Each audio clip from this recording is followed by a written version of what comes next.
నమస్తే ఆల్. మనం last time అయితే 2 బళ్ళు ధాన్యం లోడింగ్ చేయించుకుని మిల్లులో అయితే పెట్టొచ్చాం గదా! మనం మిల్లులో పెట్టొచ్చిన 2 డేస్‌కైతే అన్‌లోడింగ్ అయితే పిలిచారు. నేను బళ్ళ కాడికెళ్ళేప్పటికి డ్రైవర్ అయితే 2 బళ్ళు పట్టాలైతే ఇప్పదీసుకున్నాడు. డ్రైవర్ బండయితే అన్‌లోడింగ్ అయితే స్టార్ట్ అయింది. అన్‌లోడింగ్ అయిపోయిన తర్వాత చేపల పట్టాలన్నీ బాడీలో వేసుకొని డోరేసుకున్నాడు. ఈ బండయితే అన్‌లోడింగ్ పాయింట్‌లో పెట్టి దీన్నైతే కాటాకాడికైతే తీసుకువెళ్తున్నా.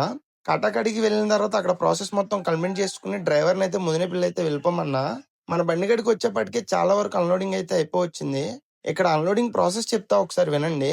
బండిలో ఉన్న ఒడ్డు మొత్తం తీసుకొచ్చి ఇందులో అయితే స్టోర్ చేస్తారు. స్టోర్ చేసిన ఒడ్డుకి ఎంతో కొంత వాటర్ తేమ అయితే ఉంటది కదా! ఇందులో అయితే వేడి గాలి సృష్టించి ఈ పైప్స్ ద్వారా ఒడ్డు కాడికైతే తీసుకెళ్తారు. అప్పుడు ఆ వాటర్ అంతా ఇంకిపోద్ది. అవి స్టోర్ చేసి గవర్నమెంట్ వాళ్ళైతే హ్యాండ్ ఓవర్ చేసుకుంటారు. ఇదంతా ఎక్స్‌ప్లెయిన్ చేసింది నాకు ఈ బాబాయే. ఈ బాబాయ్‌తో మాట్లాడుతూ ఉండంగానే మన బండి అయితే అన్‌లోడింగ్ అయిపోయింది. అన్‌లోడింగ్ అయిపోయిన తర్వాత పట్టాలన్నీ యేసుకొని, డోరేసుకొని, కాటాగాడికి వచ్చి అక్కడ ప్రాసెస్ అంతా కంప్లీట్ చేసుకొని ముదినేపల్లి అయితే స్టార్ట్ అయిపోయా. ముదినేపల్లి వచ్చి బండి పెట్టేశా. ఎవరైతే మన ఛానల్‌కి కొత్తగా వస్తున్నారో సబ్స్క్రైబ్ చేసుకోండి. ఉంటా మరి. బాయ్.